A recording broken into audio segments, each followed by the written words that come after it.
Wish you all the Very- best. Thank you.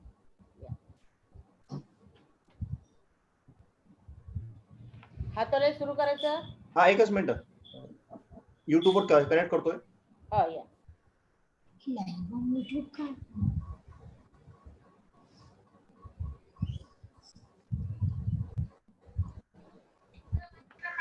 Yes, madam. Thank you. कोण आहे? केंकर madam कोण आहे ते? आता बॅकग्राऊंड मध्ये आवाज घेऊ नका कोणी. नाही मॅडम, कुणाचंच नाहीये. ठीक आहे. हातोले Start सुरू करू, करायचं madam? का रे? एकच मिनिट लाईव्ह सुरू होऊ द्या. एक मिनिट.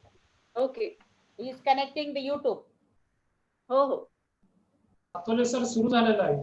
झालं का? Okay start. केंकर मॅडम सुरू. ओके. स्टार्ट करू मॅडम? हो हो. Jai Bhim. Good morning. Thank you for joining us for today's national webinar. I, Dr. Swati Kekre, working as Assistant Professor, am privileged to welcome you all for this national level webinar organized by People Education Societies, Mumbai, Milian College of Arts, Aurangabad, on the topic Buddhism and value education. Lord Buddha has taught important values to us, and one of them is compassion.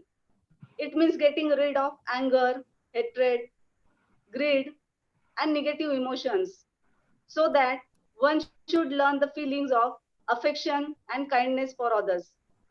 The goal of Buddhist education is to attain wisdom. The Buddhist wisdom was called Anuttara Samyak Sambodhi, meaning the perfect ultimate wisdom. Lord Buddha's teaching contains three major points: discipline, meditation, and wisdom. Wisdom is the goal, and deep meditation or concentration is the important process toward achieving wisdom. Discipline through observing the precepts is the method that helps one to achieve deep meditation. Wisdom will then be realized naturally. Buddha's entire teaching as conveyed in the sutras never really depart from these 3 points. Buddhism encompasses the entire collection of works by Lord Buddha, which is called Tripitaka. This can be classified into 3 categories: Sutra, Vinaya, and Shastra, which emphasize meditation, discipline, and wisdom respectively. The core objective of this webinar is to learn the noble values taught by Lord Buddha in today's valueless world. Today's first eminent resource person is Professor Baidyanath Labh Sir, Vice Chancellor, New Nalanda Mahavihar, Deemed University, Ministry of Culture, Government of India, Nalanda, Bihar. And next eminent resource person is Dr. K.D. Gaikwad Sir, Buddhist scholar, former head and professor, Department of Cardiology, Government Medical College and Hospital, Aurangabad. Now, may I request to Dr. Vaishali Pradhan Madam, Principal, Milian College of Arts, Aurangabad, to deliver welcome address and introduce the eminent speakers of today's webinar. Dr. Vaishali Pradhan Madam. Thank you, ma'am. Namo Buddhaya, Jai Bhim. I welcome one and all. The People's Education Society, Mumbai's Milian College of Arts and its Pali department has organized one-day national webinar on Buddhism and value education.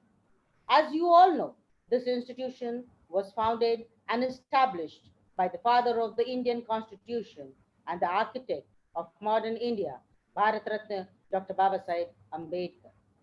All his life, we can see his inclination towards Buddhism. And finally, on 14th October 1956, he embraced Buddhism at Nagpur. While establishing this institution, it definitely must have expected that these institutions must play a vital role of preaching and teaching the values of Buddhism. It was long back in 1960s that the Department of Pali and Buddhism was established in the college under the able academic leadership of Bhadanta Shantri Bhadra. This is one of the oldest departments, and it has helped in understanding the values of Buddhism. Our college also runs a PG department of Pali and Buddhism. Buddhism is one of the most important schools of thought which analyzed everything logically and systematically. Buddhism always focuses on wisdom based and value oriented education system, or in a broad sense, wisdom based education system which leads to the right understanding about anything. Value education is the process by which people give moral values to become a good citizen, to incorporate the better thinking and democratic way of living. It also helps to develop the tolerance and make a person kind, friendly, and compassionate. Values help us to grow and develop our vision and perspective, that is, pradnya and karuna. And to highlight more on Buddhism and value education, we have with us Professor Baidyanath Lab, the Honorable Vice Chancellor, Navan Nalanda Mahavihara, Nalanda. It's a deemed university which comes under the Minister of Culture, Government of India. We are happy to have with us an erudite scholar and a passionate learner and a thorough academician in Professor Lal. It has been a long journey for him from a remote village, Dhanari, his birthplace, Bihar, and back to Bihar as a vice chancellor. It has been a round journey for him. At a very young age, after his completion of post graduation, for example, he wrote a thesis, a dissertation on the Buddha's city of righteousness as depicted in the Milind Panno, that is Milind Prashna, and his research on Panno, a philosophical analysis from the University of Delhi. He is the founder faculty member of the Department of Buddhist Studies at the University of Jammu. To his credit, he has produced a large number of research scholars on various aspects of Buddhist studies. He has edited a number of books which include Hindi and English. He has published extensively on Buddhism in reputed journals of India, USA, Thailand, Bhutan, Cambodia, Mongolia, and many more. It's a proud privilege to put on record that he founded the Indian Society for Buddhist Studies in the year 2000, which has strengthened the Buddhist studies in India. He served the society as the secretary for 18 long years with quality. He is bestowed upon by many honors and awards, which include Rashtrabhasha Samman by the Jammu Kashmir Prachar Samiti in 2009 and Lifetime Achievement Award by the Institute for Environment, Yoga, and Social Security. He has a long list of awards, but the one from Sri Lanka, Manthara, in 2005 is a crowning glory. And one more feather in his cap, Dr. Beni Mahadab Barua Memorial Award in 2018. He has devoted his entire life for the studies of Buddhism, to teach its values, and to promote Pali and Buddhism, and regain the glory of Pali and Buddhism in India. Today, he heads a very important university in Nalanda, the ancient center of Buddhist studies. He is presently working on translation. His knowledge, his expertise, his wisdom, his experience means he is the real successor of the ancient Nalanda University. It is a matter of honor and pride to have him as a chief speaker in the one-day national webinar on Buddhism and value education. I welcome you, sir. And to chair this session, we have a well-known cardiologist, former head Department of Cardiology, Government Medical College and Hospital, Aurangabad. I've seen Dr. Gaikwad sir since my childhood when I visited his house with my father. A meritorious student throughout, a student of Malin, who did his medical studies and served the humankind throughout with a smile. Very humble in his attitude, sweet and silent in his language, tolerance and control in his behavior. These are few words. There are few people who, when they reach the peak of success, are stable, calm, and quiet. Dr. Gaikwad is one of them. He belonged to that generation which was inspired by the thoughts and teachings of Dr. Babasaheb Ambedkar. It is very rare as cardiologist writing volumes and volumes on Buddhism with full dedication and commitment. To his credit, he has a large number of books on Buddhism and its various aspects. To highlight a few books, his books are Reflections on Buddha's Dhamma Doctrines, number two, Prajna Evolves the Buddha's Way, and Mahayana Vibrant Buddhism. His book, Dr. B.R. Ambedkar, An Indian Democracy, is in pipeline. He has presented papers in scientific conferences all over the world. I will be failing in my duties if I forget to highlight and mention that he has not only written books on Buddhism, but he has organized a book release function in Bodh Gaya under the Bodhi tree where Buddha was enlightened. Such a noble thought and action. Dr. K.D. Gaikwad, a man of few words, wisdom, compassion, social, and to sum up, a very fine human being. I welcome both of you and sincerely thank you for accepting our invitation. Thank you. Jai Hind.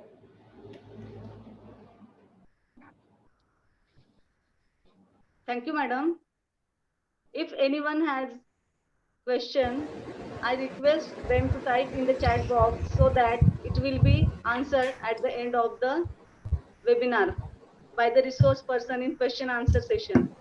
Now, may I request Professor Baidyanath Lab sir to deliver keynote address and enlighten us. Professor Baidyanath Lab sir.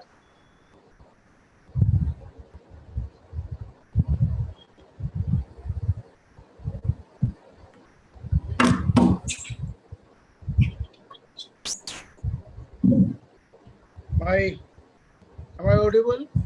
Yes, sir, you are. Yes. Namo Buddhaya, Namo Dhammaya, Namo Sanghaya. Let us first of all salute the Triple Gem and of course to the great personality, Dr. Babasaheb Ambedkar. The university and the Millen College is indeed his creation. And this is the manifestation of his themes and his dreams. So we all feel indebted to him for his untiring works that he did throughout his life for the upliftment of the downtrodden society, which was neglected in our own country. Now let me come to the theme of today's webinar, that is Buddhism and value education. Why should we call value education? Why not simply education? Unfortunately, today, we have misconceived the meaning of education and we have taken it simply as attaining or gaining degrees, matriculation, then +2, then graduation, and the post-graduation and doctorate and all that. So today people usually think that a person is highly educated if he is PhD or something like that. But does it carry the real meaning of education? In our ancient shastras, there has been called Sa vidya ya vimuktaye. Our Shastras tell Sa vidya ya vimuktaye. Vidya is that which emancipates. The question is, from what? What is the meaning of emancipation that the Vidya does? First of all, it emancipates from ignorance, from illiteracy. First of all, it makes us literate and enables us to go through the various texts that we have been uh, transferred by our ancestors. So let us understand what is there. So that the first job of education is to literate. But this is not the last one. This is the beginning. And it takes us to the highest goal of life, which may be moksha or nirvana or whatever we may term it.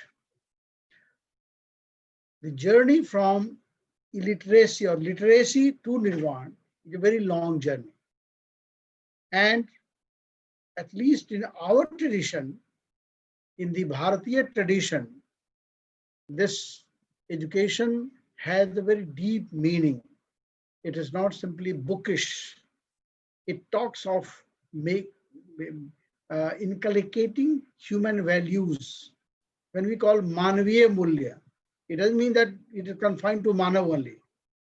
Because we are the best creations, we claim to be best creations, and certainly we are. So simply it's not to be proud of.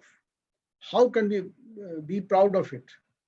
If we inculcate the values which are not applicable to human beings only, but even to other beings. Human being is the only being which can think and which can plan for future. Which can remember the past, hoary past. And this is the beauty, this is the peculiarity with human beings only. So if we have been given, or we are born with this quality, what should we think of? Should we think of making this whole society a better place to live in? But how that is possible? If we look at the Buddha's life, we find that he had witnessed yet the problem of suffering, which occur in different forms. Today, we may suffer because of separation from our wives, from our sons, daughters, from our parents, from our friends and near and dear ones. The Buddha has very clearly said in his four first noble truths, Jati pi dukkha, Jara pi dukkha, Maranang pi dukkho, Vyadhi pi dukkho, Appiye hi sampayogo dukkho, Piye hi vipayogo dukkho, Yang pi chang nalavati tang pi dukkhang, and Sankhitir panch upadan khanda dukkha. Birth is also suffering, old is also suffering, disease is also suffering, separation from dear ones is suffering, association with that we do not like is also suffering, and whatever we like and do not get, that is also suffering, and in brief, the whole life is suffering. So suffering is not that we are always suffering, but this suffering can occur anytime. So first the Buddha says that to understand that he had seen the pinch, the tinge of that. Of course, his parents always try their level best to provide all ease and comforts available at that time, but his sensitivity always encourage or always just give him a food of thought to think of the problem of suffering that he saw here and there. Of course, he could not understand at that time why it is happening so. But when he got the enlightenment at Bodh Gaya, he discovered that, okay, suffering is not meaningless, or suffering is not without reason. It has some origin, it has some cause and conditions in the background, and because of that, suffering occurs. So knowledge to understand that the suffering has some reason, dukkha samudaya. And in the third, he says, third truth, he says that suffering is not, if there is cause of suffering, if the suffering originates because of some causes and conditions, that maybe those reasons or causes may be uprooted also, may be curtailed and ultimately uprooted also. And the total uprooting of suffering is symbolized as Nibbana. So the Buddha step by step understood all the noble truths. And the fourth one was that if there is possibility of eradicating suffering, there must be some way out also. And in that way, he highlights the eightfold path, which can be summarized into Sila, Samadhi, and Panya. I'll come later. So when he moves from Bodh Gaya to Sarnath, Isipatan Migdaya, to preach his first five disciples, Panchavagya Bhikkhus, he teaches them. They are not easily convinced, and Buddha has to make efforts to insist and persuade them. Ultimately, he succeeds in convincing them, and they now become ready to listen to the Buddha's words. So that is a process of education. Whenever we go to school, we send our children to school, they are not easily convinced with the teachers. So the teacher adopts a number of methods, different methods. Sometimes he or she, the teacher, gives some lessons, some stories, some play, games, etc. There may be a number of methods. So the Buddha had also, since his disciples, first five disciples, they were also quite enlightened persons.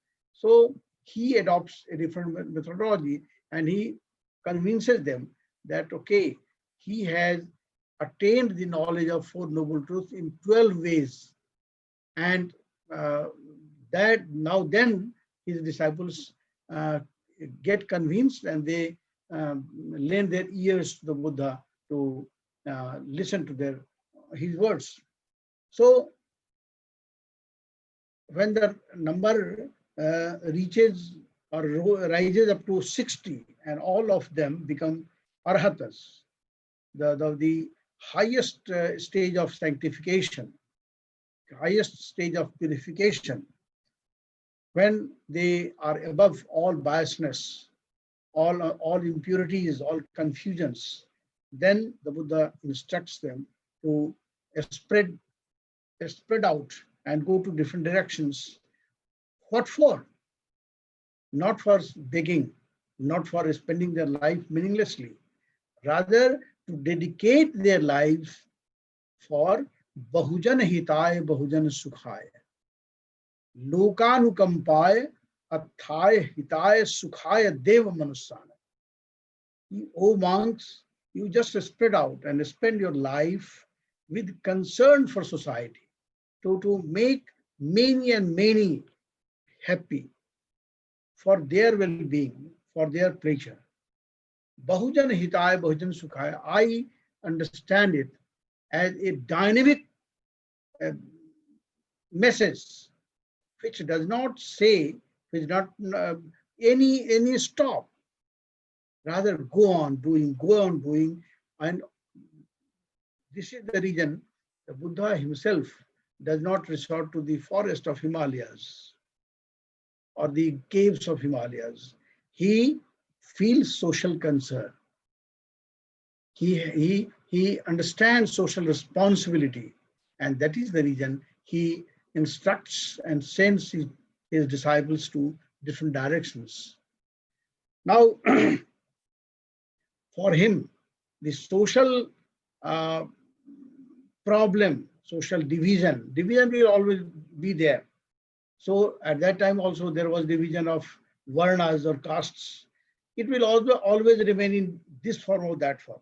I mean, in communist countries also, the communism believe haves and have-nots, proletariat and feudals, and so on and so forth. So divisions will always remain. It's not impossible to wipe out all the divisions. But how can we reduce or how can we do away with the problems that arises with or that continues with the division? We have to understand, because we are human beings, we have to understand within ourselves that the same red blood is running through their veins also. It's not there that a Brahman, if he feels he gets sick and is hospitalized uh, and needs some blood, and maybe his own family members, their blood may not match, and a match of a socially discarded, a socially rejected person may match with that. So that is why our doctors say that the blood does not understand the uh, discrimination. There are groups, there are different groups of blood, but there is no uh, stigma of caste on blood. So the same blood runs within our veins. So how it is there that we should feel, or we should see with the eye of inequality, or discriminate somebody or someone else?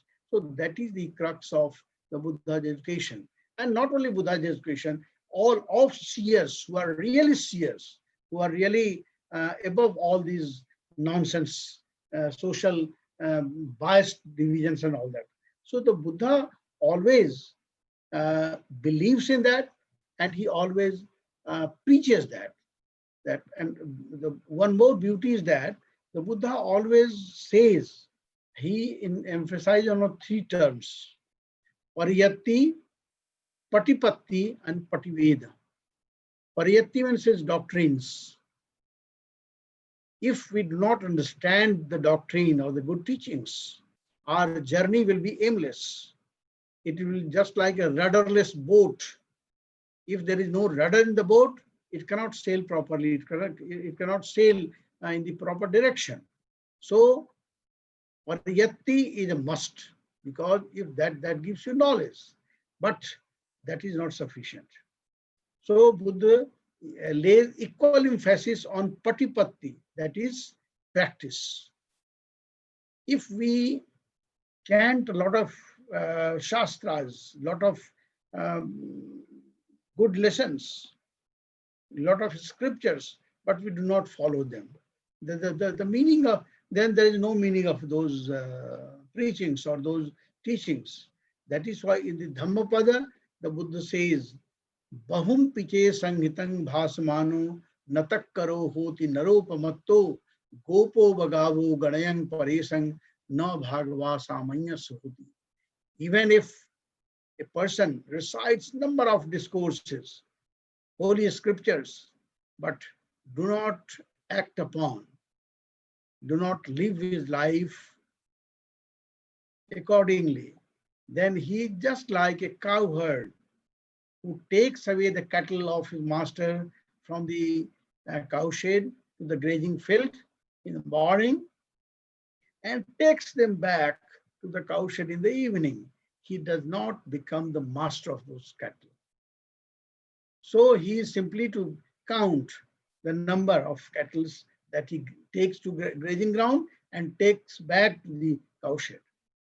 On the contrary, the Buddha in the very next verse of Dhammapada says, Appam piche sanghitang bhasamano, dhammasya hoti dhammachari.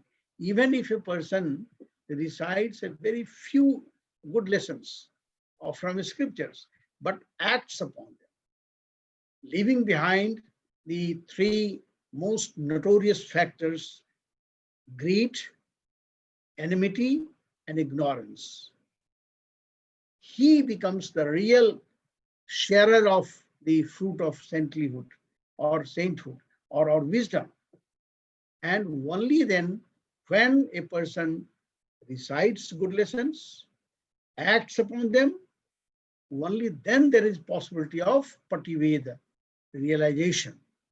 So in our Bharatiya education system, whether it is Hindu Shastras or Buddhist Shastras or Jain Shastras or whatever be, the lessons are the same, the essence are the same, but we have to act upon sincerely without any confusion. If we don't read the scriptures, we will be confused. We will be directionless. So we have to understand, but at the same time, we have to act upon the good lessons. There may be something which may be irrelevant now. So we are not supposed to stick to them. That, okay, our Shastras are saying the same thing, we should stick upon. There may be misinterpretations that will give misinterpretation to it. We shall not understand the thing so properly. There may be something which may be might have been relevant or applicable to an ancient past, but they are not applicable now. So we must modify also. Suppose the Buddha he lived 2600 years ago. There were number of things which are not in practice today. And if we do the same thing, people will laugh at. There is no need of that. So according to time and situation, we have to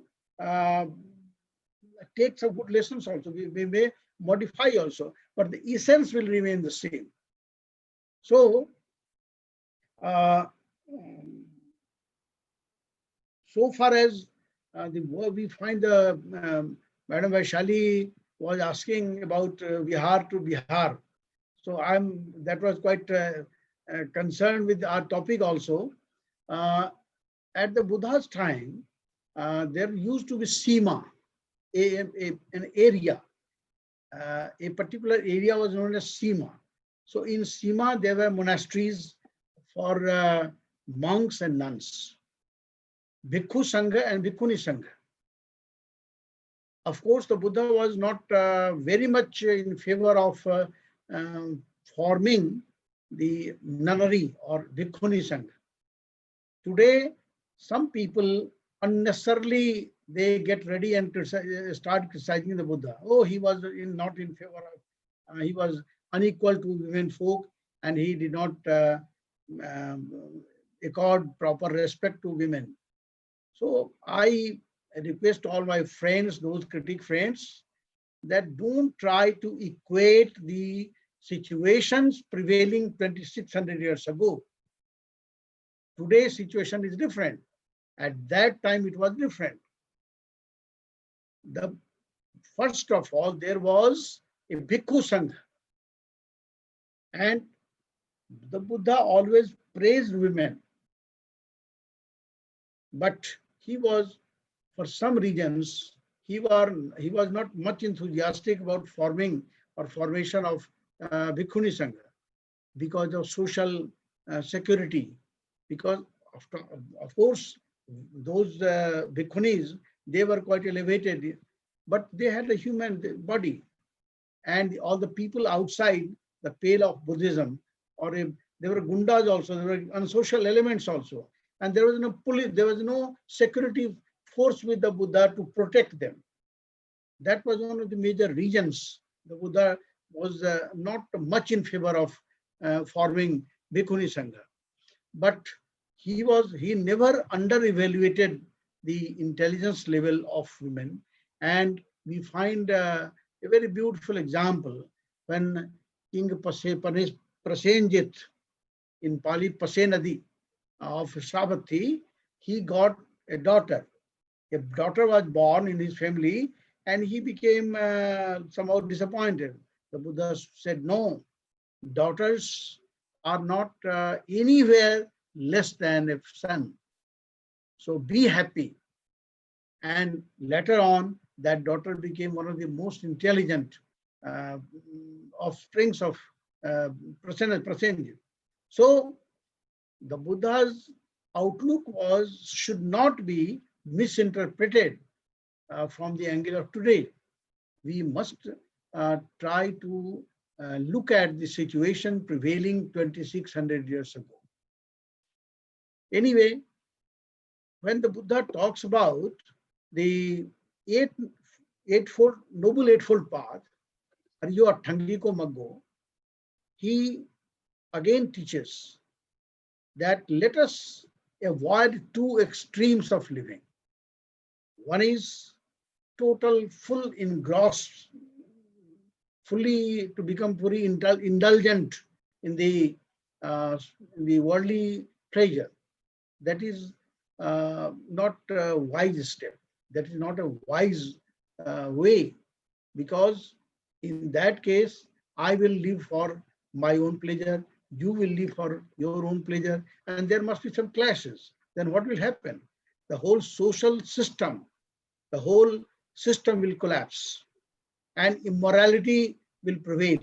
So that is not a wise step. That is not a way of wisdom. That is why he criticized Kameshu Kam Sukhalli Kam Yoga, excess indulgence in worldly pleasures. And at the same time, he criticized Atta Kilmathan Yoga also, that is extreme in penance in the name of self-purification. He said that is also not good. That you will simply destroy yourself and nothing will be gained.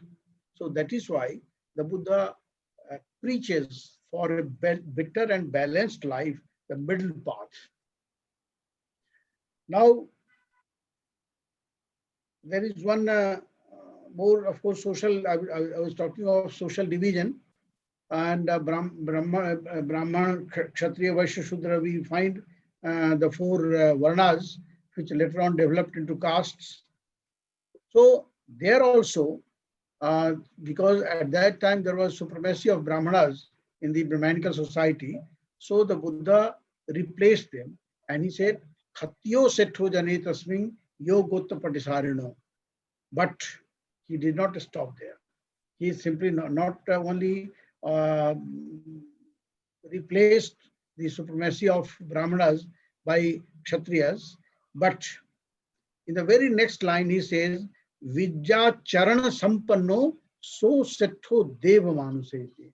A person who is endowed with vidya, wisdom, knowledge, and acharana, good conduct, he is superior to all including human beings and gods and deities. So for him, the character and wisdom. Again, I'm just reminding you of Pariyatti and Patipatti. Knowledge with conduct. So knowledge with conduct is always essential. There is no replacement. When we find that viharas, monasteries, those monks were not supposed to cultivate in the field and yield their own paddy and wheat and etc. So they had to survive on the begging ground. But why? How much to eat? How to live? For a monk, there were four requisites, basic requisites: Chivar, Pindapat, Senasan, and Gilan Pacha Bhesaj. Chivar, or cloth, or robe, it was, he always taught his disciples to realize that this chivar, this robe, is not to look beautiful or attractive, but to secure or to remain safe from the seasonal offenses, from reptiles, from gadflies and flies and mosquitoes, etc., and for social modesty, social dignity. So that should be the aim of putting on robes. Then Pindapath, how to live, how to survive. every monk was supposed to go to the village for uh, food on baking ground, and it was very much very clearly instructed them for sapadana charika. Don't choose various houses. Oh, this is a house of very rich man, so I'll get good food. And the next one is a very poor person, so I will not, I should leave it. No, no, no, not at all. Sapadana charika, one has to go to every house, and when his begging bowl is filled, he will stop and he will come back to his house, to his monastery. And if he is his hunger is less than that, he will consume that much, and rest will be uh, given to other fellow beings, other fellow monks. So to live a community life with satisfaction, not the food should not be consumed for bodybuilding or like that, just to survive. The third one is senasan, shayan asan, bed. Whatever bed or whichever bed is provided to a monk, he should be very much satisfied with that. Whatever is allotted to, whichever bed is allotted to him in the monastery, he is supposed to remain contented with that. And the fourth one is Gilan Pachya Bhesaj. Our Dr. Saab is he is very much there, smiling and listening to my speech. So to take medicine only in case of sickness, not as a tonic. If you get sick, you should take medicine. That's all. So these are the things that should be kept in mind and must be practiced for a balanced education. These help in character's balance or restraint from various imbalances.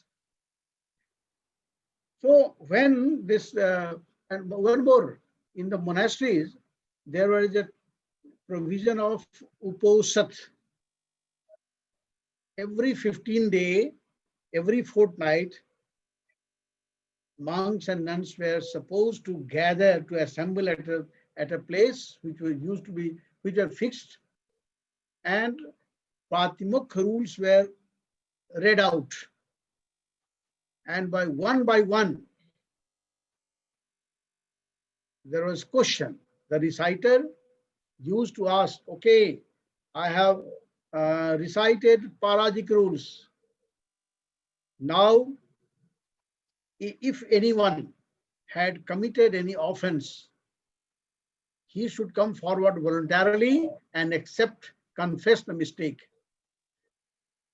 But there was a chance practically that some might not come out, and he or might hit some, hide his indiscipline or mistakes. So in such cases, when the matter was disclosed, he was again punished. There were some minor offenses which were just for which there was excuse and repentance was enough.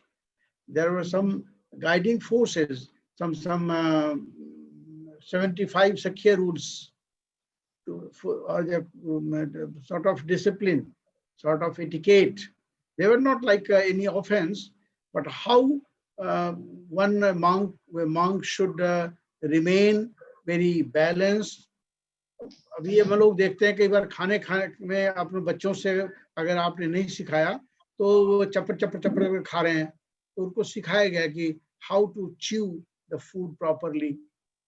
आप जा रहे हैं आधे नंगे बदन जा रहे हैं कि नो, अगर आप कहीं बाहर जाते हैं बेकिंग ग्राउंड पर तो you should go properly dressed. So there were certain rules which were meant for etiquette and manners. There were, lastly, we find a category of samat, adhikarana samat. If there are disputes, if there are quarrels between monks or among the monks, there were certain guidelines how to pacify those rules, those disputes, and to maintain a balanced life in the monastery.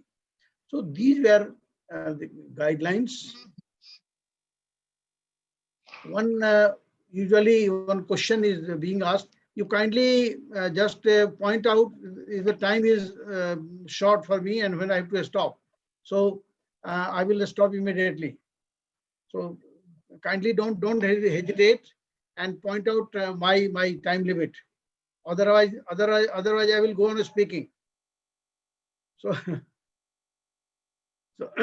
so these viharas, when the Buddha preached in the daytimes, even to monks and even to the commoners, the lay devotees, in the evening, his disciples were so wise. Most of them were so wise.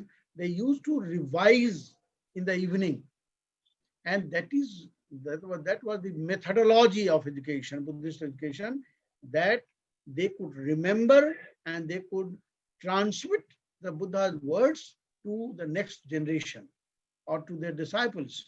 And that way, it continued for centuries. And we find that the Buddha's teachings were uh, transmitted through oral tradition, and only about 500 years, it was for the first time recorded. It was brought into written form, that not in our country, but in Sri Lanka. During the 1st century BCE, when King Vattagamani Abhay was the king of Sri Lanka. Sometimes people call 29 BC, but 29 BC is not correct. It was earlier. So let us accept it as the 1st century BCE. So this tradition, this was methodology of Buddhist education. So vihara is not any temple. Vihara is the monastery where the monks live together. And gradually, in course of time, those viharas where not only monks lived, but where lay devotees also visited time to time, and they were given good lessons. Not necessarily 100% Buddhist teachings only, but other teachings for a good life, a moral life. Even some secular discipline. So those elements continued, and we find that at the Buddha's time, there was one university, which was not a Buddhist university, of course, Takshashila.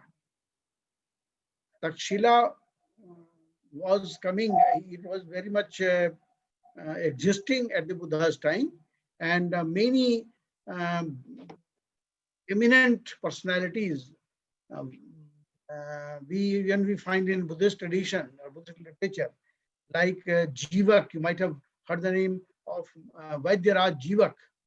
He was educated there.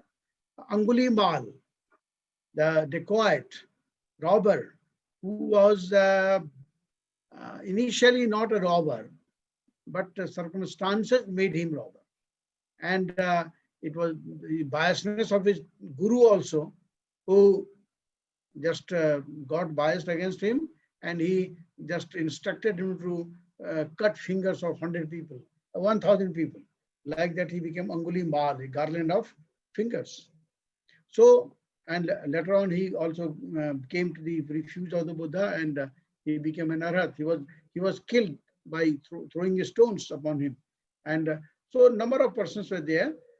So those viharas gradually, with the passage of time, developed into bigger viharas.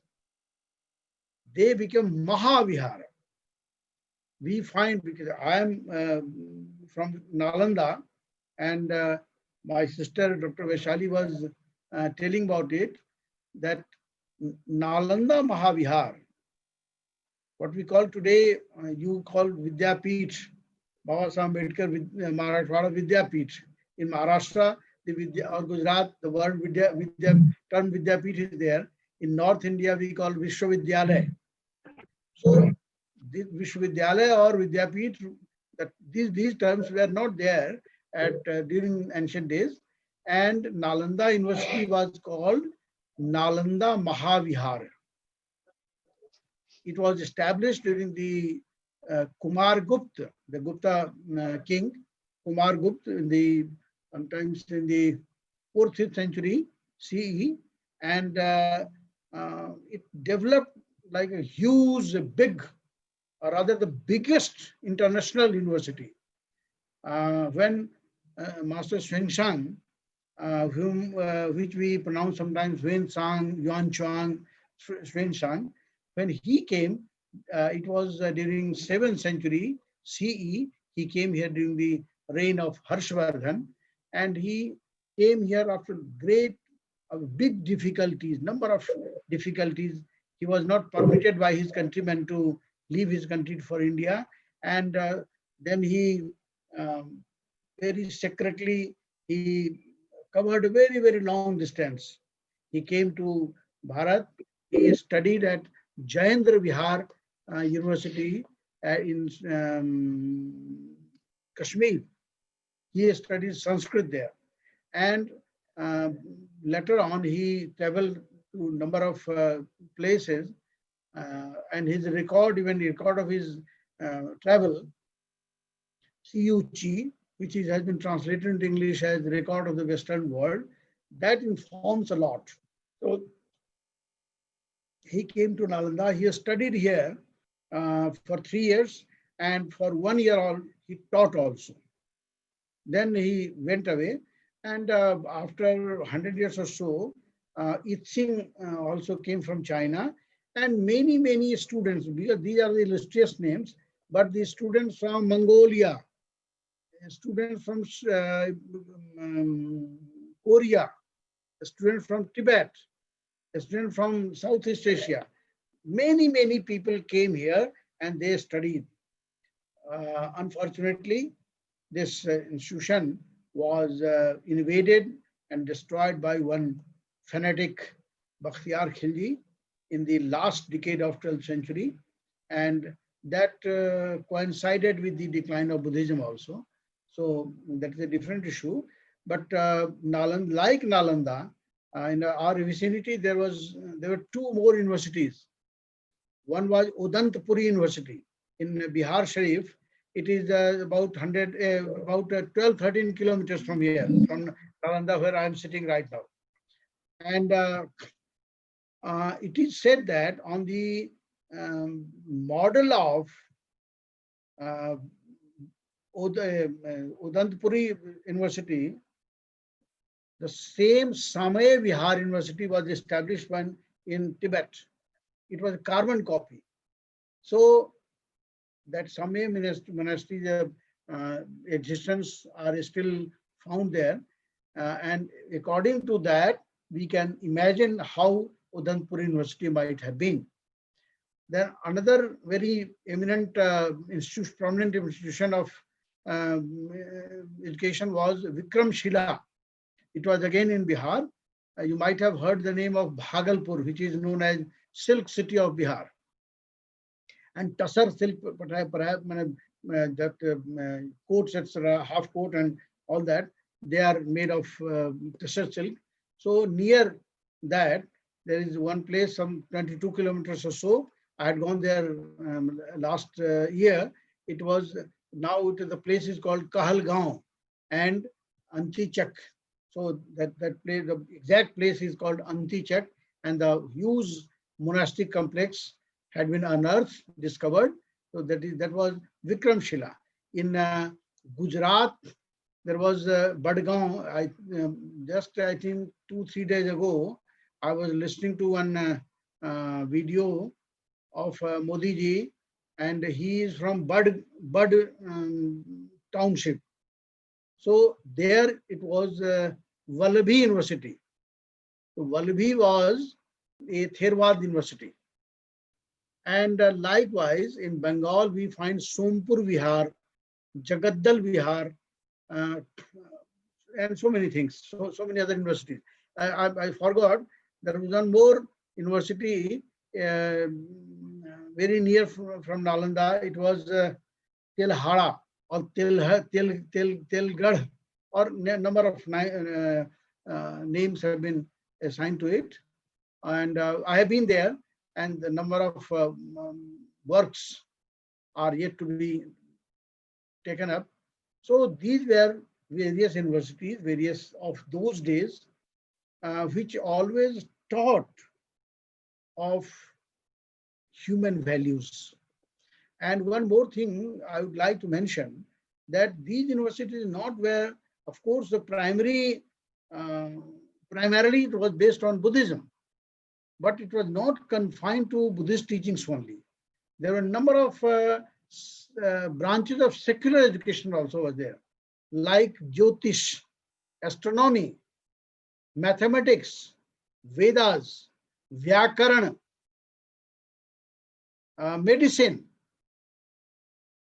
uh, arithmetic. Number of other branches were there which gave us world fame. And Nalanda is, of course, the most shining name. It was, I was telling that it was destroyed sometimes in the last decade of 12th century, and it coincided with the decline of Buddhism. Buddhism declined from the plain part of our country. That was quite unfortunate, but it happens. But Buddhism always remained alive in the Himalayas.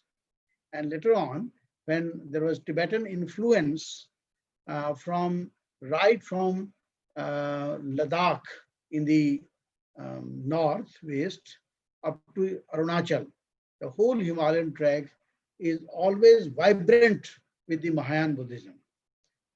You know that southern part or the plain part of our country, credit goes to Anagarik Dharmpal, who from Sri Lanka, who established Mahabodhi Society in 1891 and started the movement for revival of Buddhism.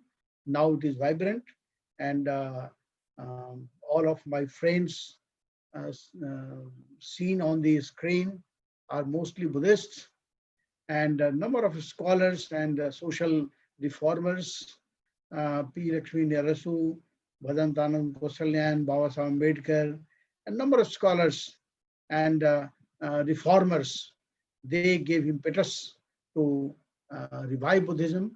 And I am very happy that today Buddhism is a vibrant force in our country. It is enriching our culture. It is enriching our values. And that way, I wish that we should continue with the high values enshrined in our Shastras, especially Buddhism, so that we could enrich our own culture, on our own tradition, and we can benefit to the entire humanity, entire globe. I would like to just mention a few lines and then I'll stop. I've been to Thailand number of times and Vietnam and other countries. Buddhism did not spread into Southeast Asia only. Today we find that for the first time, it crossed the boundaries of Bharatvarsh during the period of Ashoka.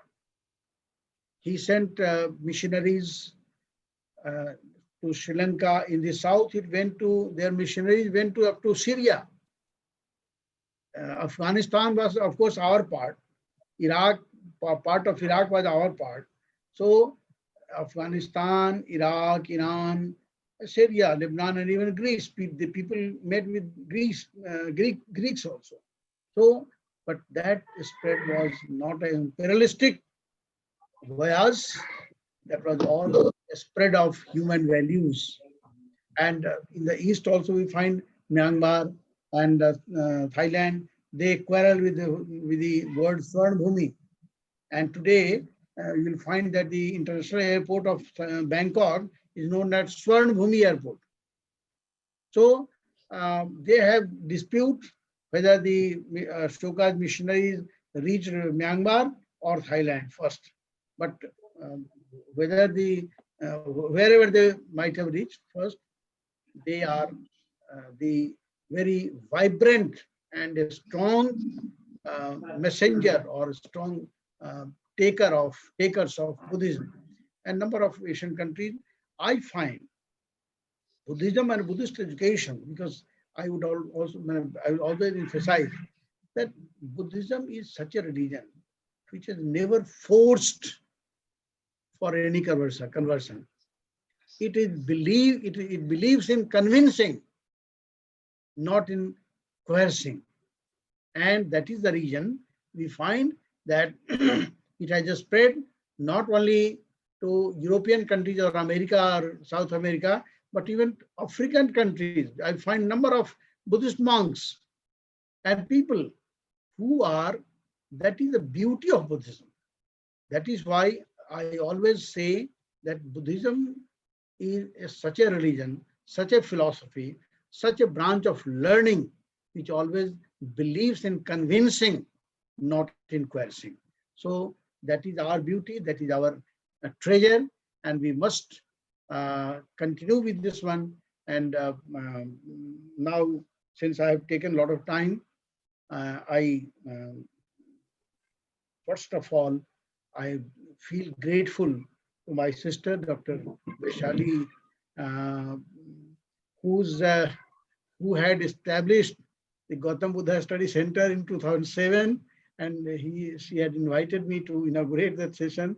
I still remember, and she insisted that I should convene the 8th annual conference of ISBS, and that we had organized in your country. That was a very beautiful experience. Although at that time I was very ill, but we did it, and the journey of ISBS is continuing.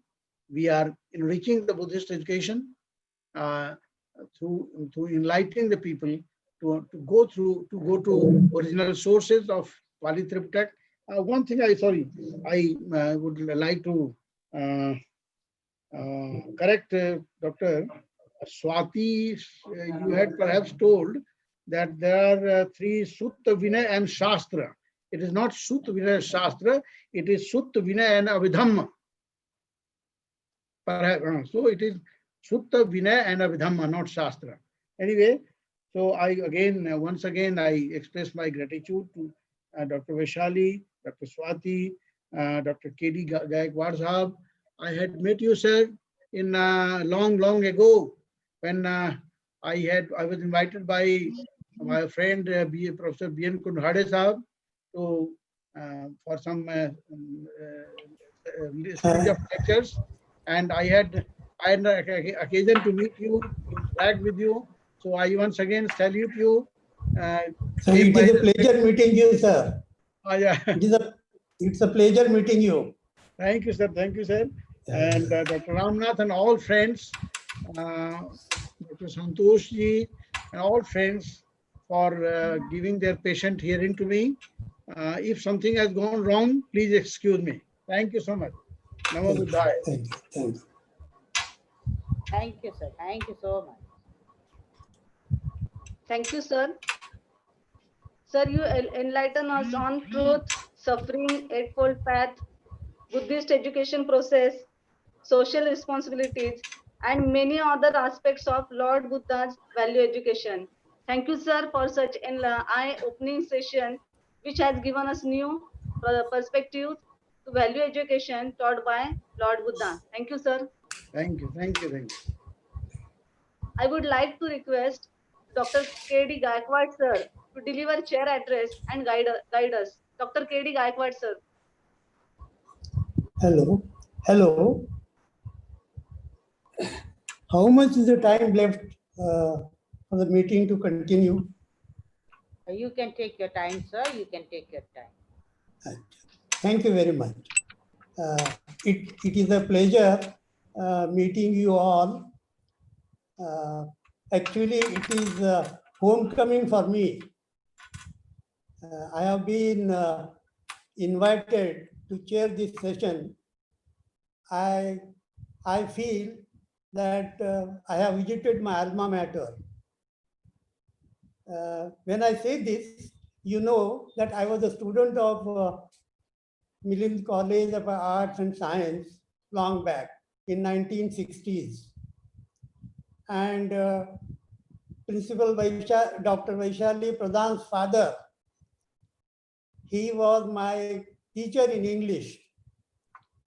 I was there for 2 years in Milind College of Arts and Science before my professional education. And I feel that I have been honored by inviting me to chair this session.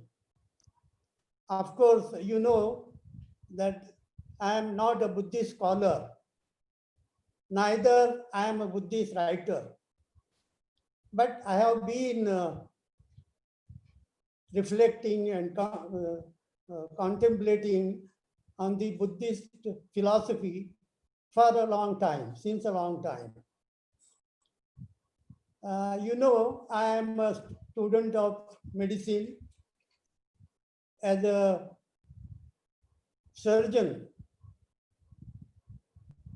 it is my professional commitment that we do a lot of objective observation before coming to a diagnosis and planning the effective treatment of the patient. This spiritual background helps me a lot in planning the effective and rational treatment of my patients. With this, probably, I have been attracted to the Buddhist studies and a Buddhist thought. It was a scintillating lecture from Professor Baidyanath Lab, and it was a pleasure meeting him. He has highlighted the basic fundamental teachings of Buddha and its social implications to the present day situation. He has not only emphasized the historical aspect, but also he has told us about the human aspect of Buddha's teaching. He gave us some historical perspective of Buddhism in a nutshell, and that will, of course, help us in our future studies of Buddhism. So far, for a long time, Buddha, say, probably it may be wrongly associated with doctrine of ahimsa only. And it was said that was to be all and end of all his teaching. But in fact, it is not so. Buddha's teachings have been very vast. And if I am allowed to enumerate the tenets of his teachings with the permission of Professor Baidyanath Lab, I would say this I have learned from Dr. B.R. Ambedkar while he was highlighting the importance of Buddhism. He has enumerated a large number of Buddha's tenets from Tripitaka. And this few I will just enumerate. What he says, religion is not necessary for free society. Not every religion is worth having. Religion must relate to the facts of life and not to the theories and speculations about God, or soul, or heaven, or earth. It is wrong to make God the center of religion. It is wrong to make salvation of the soul as the center of religion. The private ownership of property brings power to one class and sorrow to another. That it is necessary for the good of the society, that this sorrow should be removed and removed by removing its cause. This is what Buddha preached. All human beings are equal. Worth, not birth, is the measure of man. What is important is high ideals and not noble birth. Maitri, fellowship towards all, must never be abandoned. One owes it even to one's enemy.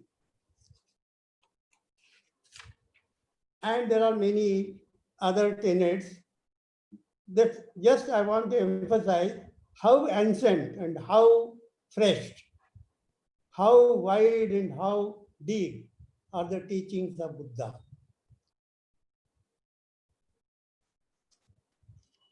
Although the truth of wisdom was proclaimed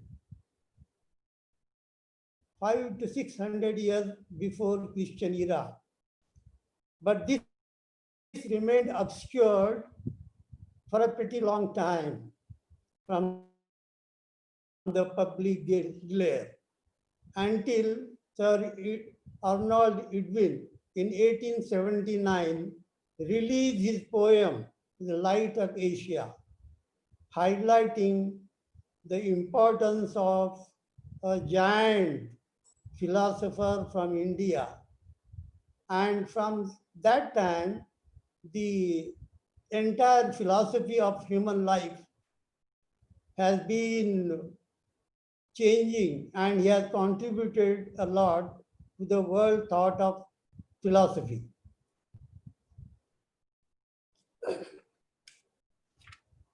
If I may take you to, in a brief manner, to the evolution of Buddhist philosophy, I like to go to the concept of, I like to find out how Buddha discovered the Four Noble Truths.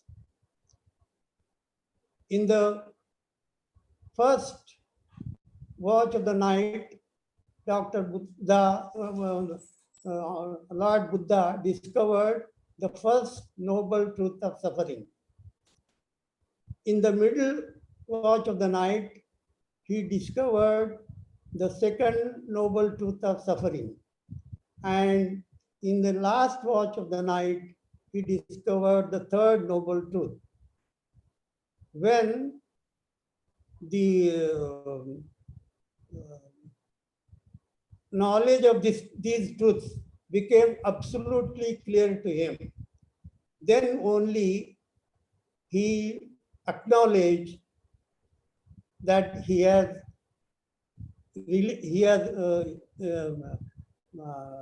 realized the importance of these before the daybreak. Since then, after having enlightened, then the problem before him was whom to teach.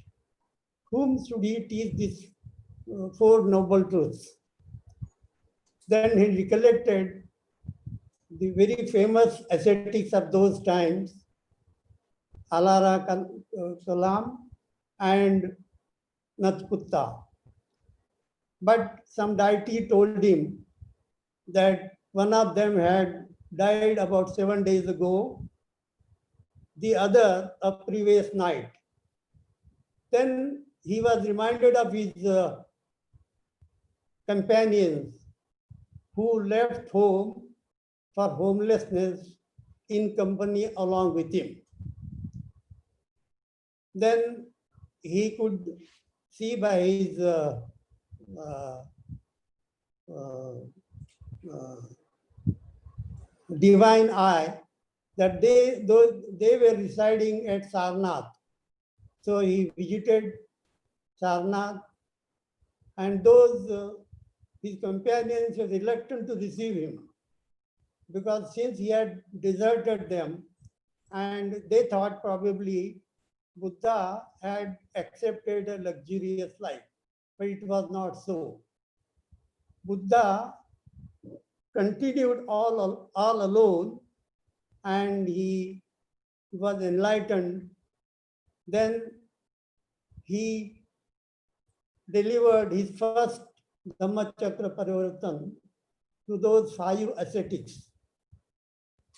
And if you observe the image of Buddha, images of Buddha, Bhumi Sprash Mudra, the Dhammachakravartan Mudra, Parivartan Mudra, that shows us that what he was pointing out, that this earth, Mother Earth, is the witness. Otherwise, those 5 ascetics were only the human audience when Buddha delivered his first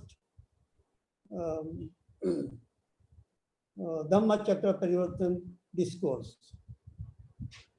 Then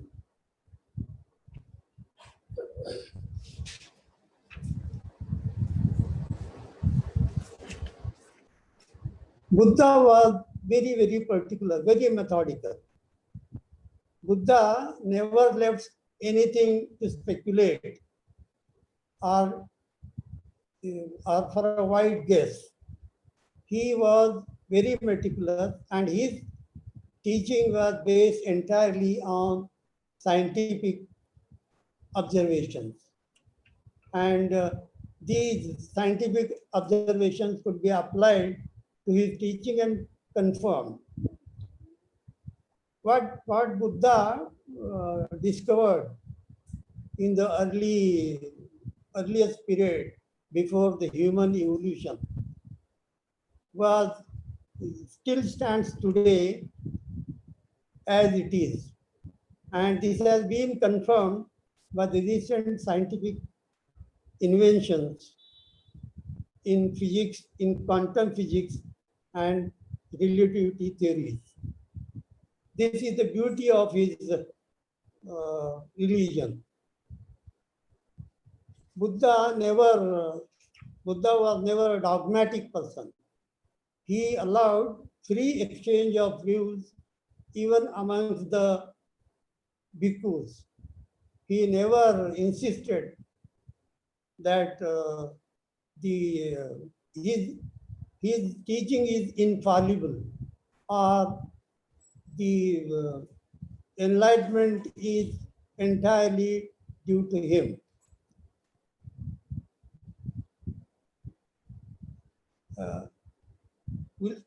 We have to see some of his discourses before we could assess the Buddha's teaching to the present day educational system.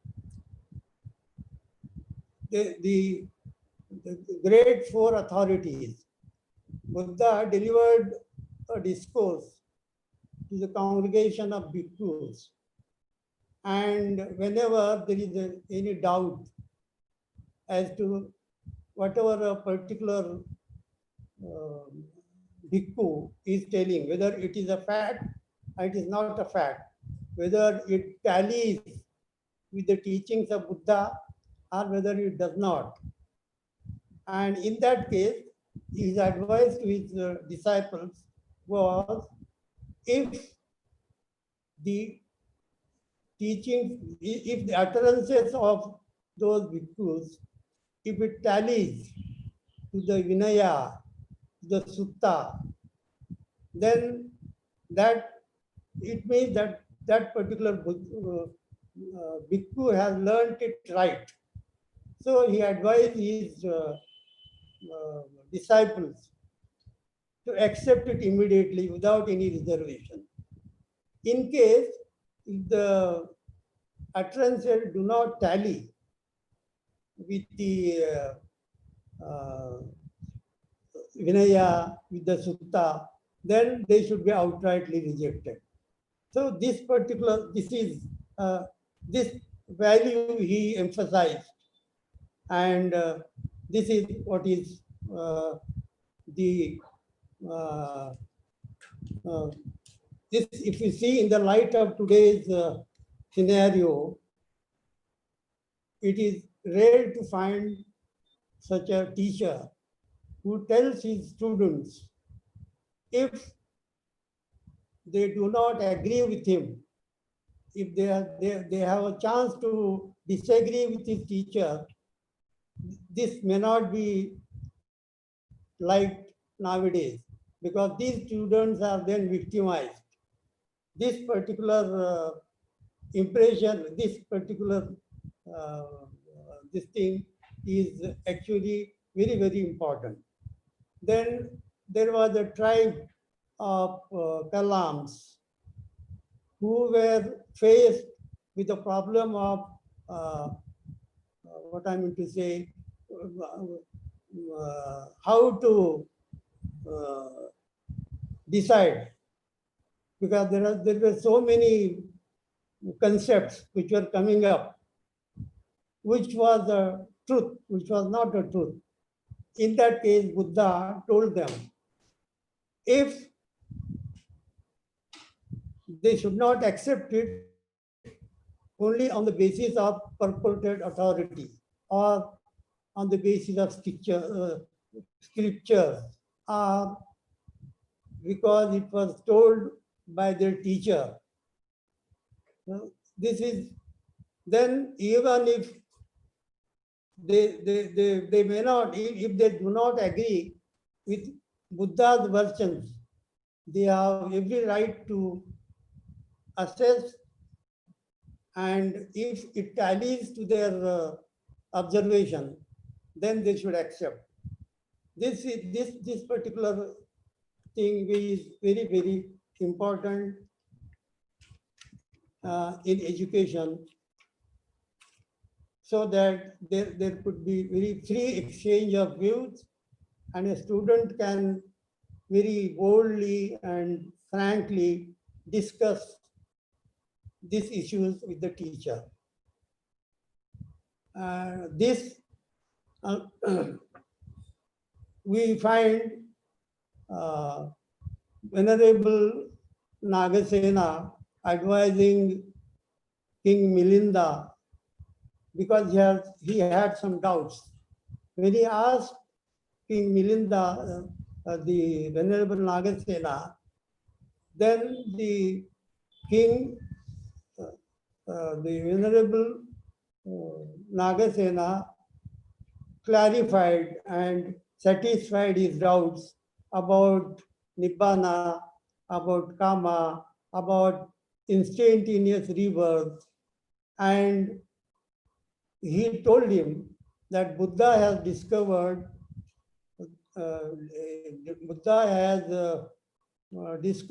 the immaterial mental things such as consciousness, feeling, perception, understanding, and that was explained by the Buddha for the first time. The Buddha's teachings nowadays are being used in philosophy, in psychology, in even modern scientific teaching. People are turning to Buddha's way of teaching. This, I feel, is very, very important.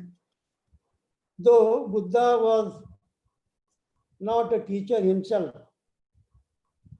what he says, Nami Acharyo Ati, a teacher have I not. Aham Satta Anutaro, himself being the incomparable teacher. He learned everything by himself, and he is not indebted to anyone for his enlightenment.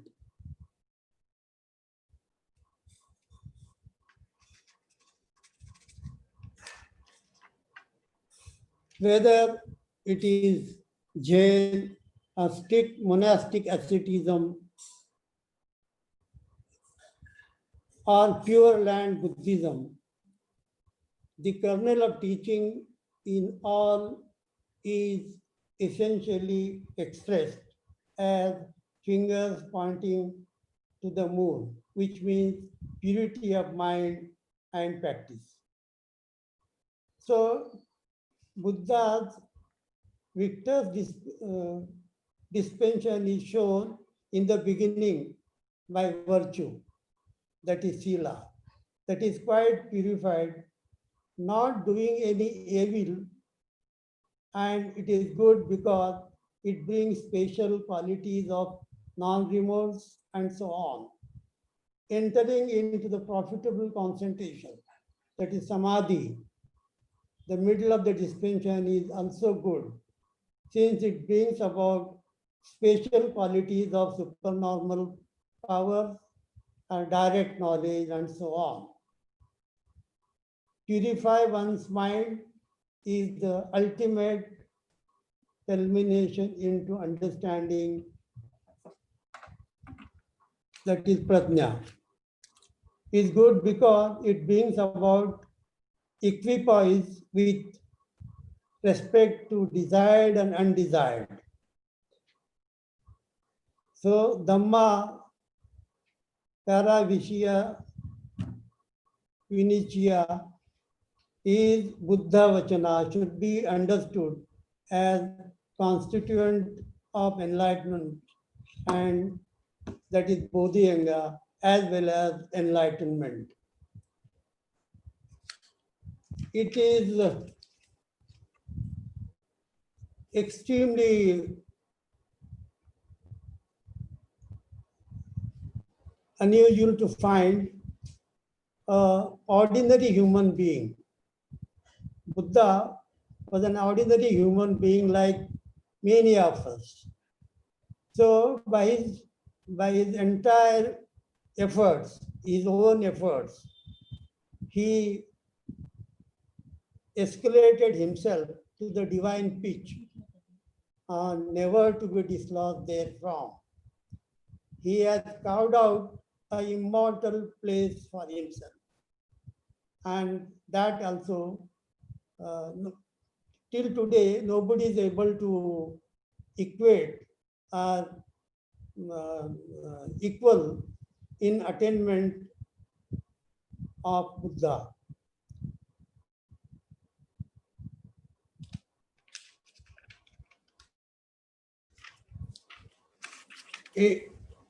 We feel very much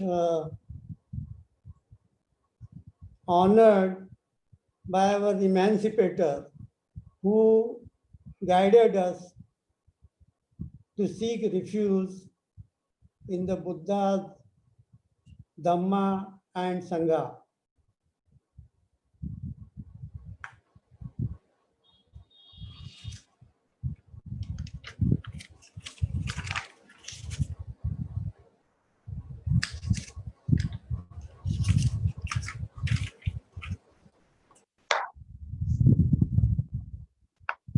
What Buddha discovered was about 2,500 or almost 3,000 years before. And it is this, his inventions or his enlightenment could not be challenged by anybody till today. How he could have, because if we study the human evolution, we find we evolve over many centuries. How such a decent human being evolved many centuries before, close to the beginning of human evolution is itself a mystery. But it is a fact. This should not be taken as a mystery or akin to some magic, but it is a fact. If we see the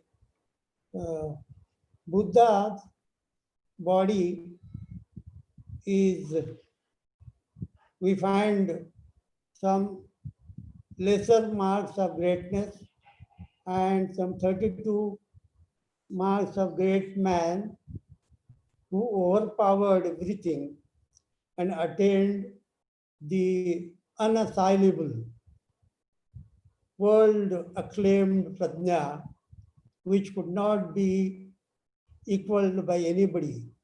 No question of bettering it.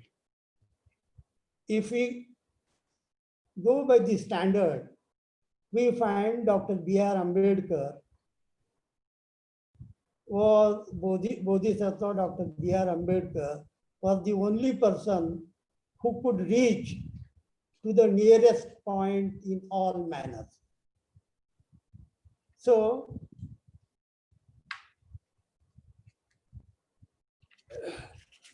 Buddha says anybody can become a Buddha. It is not a prerogative or specially graced few. If somebody tries his level best with sincerity, without imitating anyone, and if Buddha says it is quite possible to attain that particular prajna. And with this promissory note, I conclude my observations. So all of us can become Buddha if you sincerely try it. With this, I once again thank you, Dr. Vaishali Pradhan, our principal of Milind College of Arts and Science Arts, and Professor Dr. Bhadant Satyapal for inviting me to chair this session. Thank you very much. Thank you, madam. Thank you.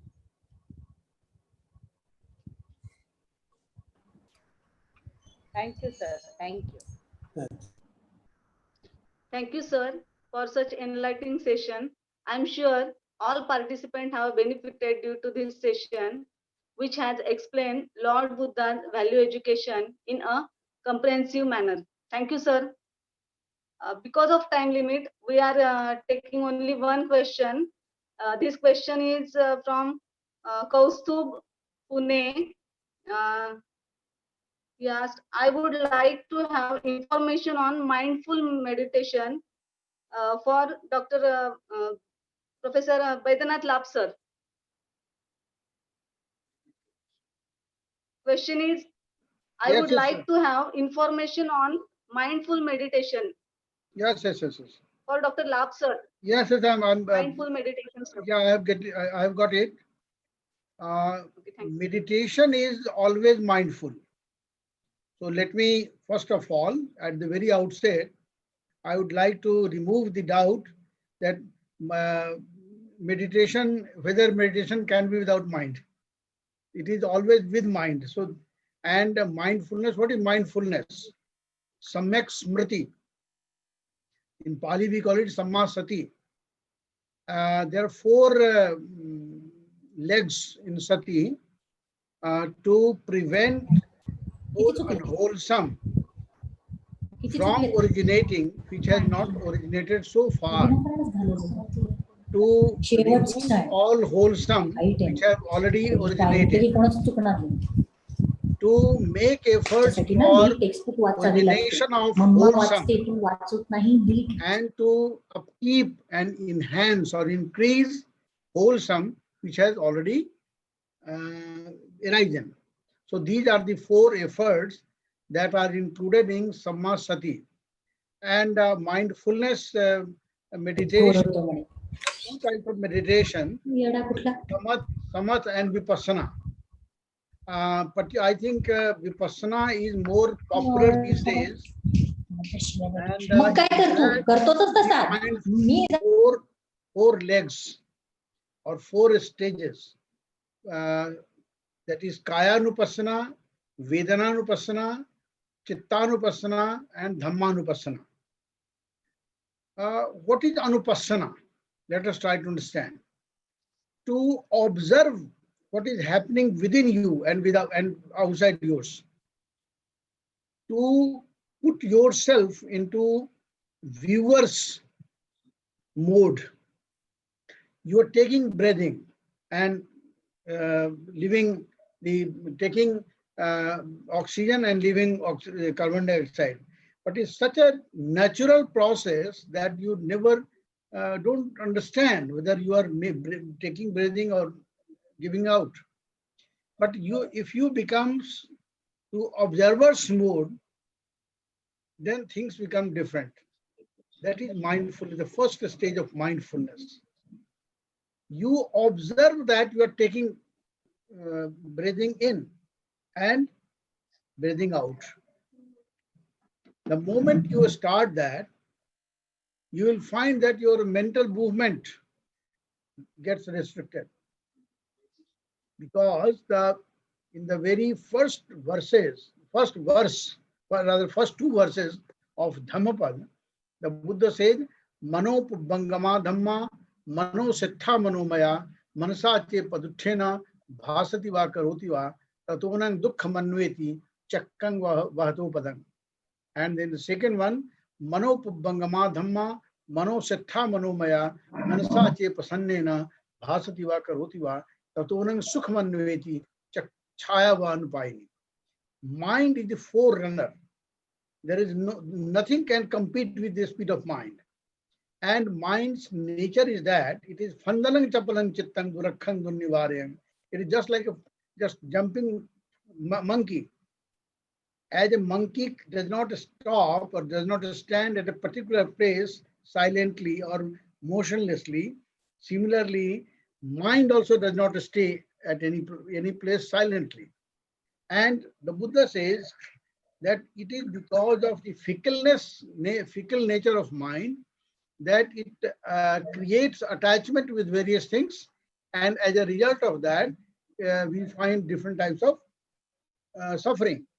So, at one place, the Buddha says that if you have thousands of movements, thousands of attachments will be there, and thousands will be suffering in number.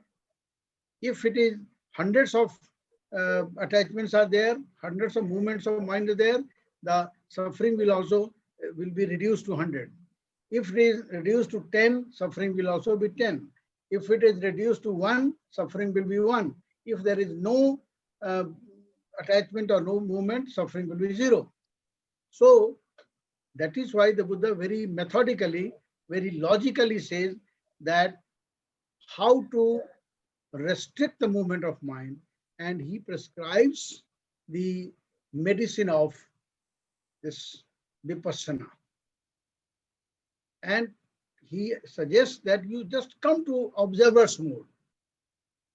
You feel that you are taking breath in, and you feel that you are taking out. The moment you start thinking that, you'll find that your mental movement has got restricted, and you continue with that. That will create awareness more and more and make you mindful. So first of all, Kaya Anupassana, and the one is the process starts with Anapanasati. This is called An and Apan, taking breath in, taking it out. Then number of stages are there to observe that we are unnecessarily very much attached with our beauty or of our body. if particularly in the young age, we find that the people are our young, whether they are girls or boys, they will after taking standing before the mirror, they will just comb their hair for 10 minutes or 15 minutes. Sometimes this hair has gone this way. No, no, this should be this way. I am looking beautiful or handsome. No, no, this is the not that proper way. I look more beautiful, more attractive, like that. So to realize that this is all transient,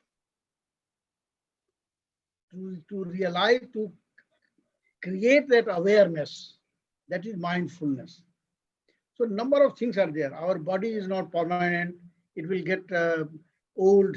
It will die someday. It will be burned according to our tradition, or it will be buried um, as per Christian or Muslim tradition and all that.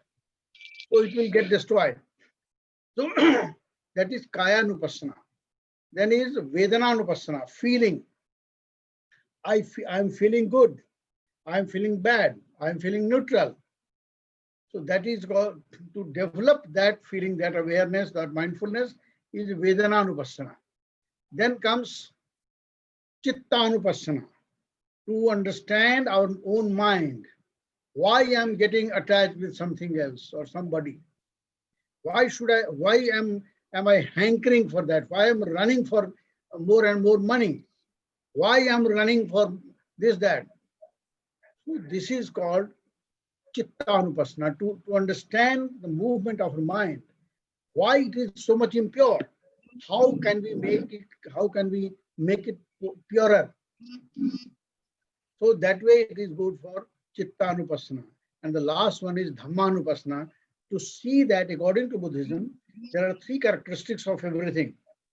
Sabbe sankhara anicca, sabbe sankhara dukkha, sabbe dhamma anatta. Everything is subject to change. Nothing is permanent. Everything is undergoing changes. We feel that, okay, we had started our webinar 1 hour ago or more than 1 hour ago.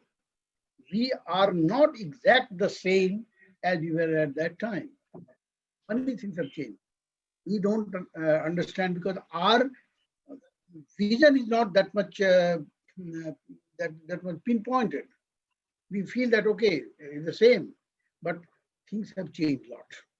Just like a flowing river, we tell that, okay, we have taken 5 dips in the Ganges or in another river. But is it really possible? No. The moment we took the first dip, the water changed. That water flew away and new water came. Many things came, many changed, but we, because of our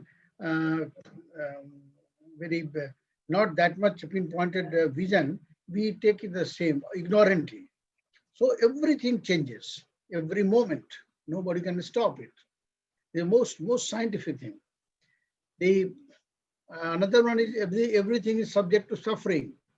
Sabbe dhamma sankhara dukkha. And last one is sabbe dhamma anatta. There is nothing like permanent soul, according to Buddhism. So that is to visualize these things, these three characteristics of the whole universe, of the world is called Dhammanupassana. So Dhamma is not religion. Dharma is not religion here. It's not be misconceived as religion. It is the nature of everything. It is Dharma. Dharma has number of connotations, number of meaning in different contexts. But here it is Sabbe Dhamma Anatta, means everything is devoid of any permanent soul.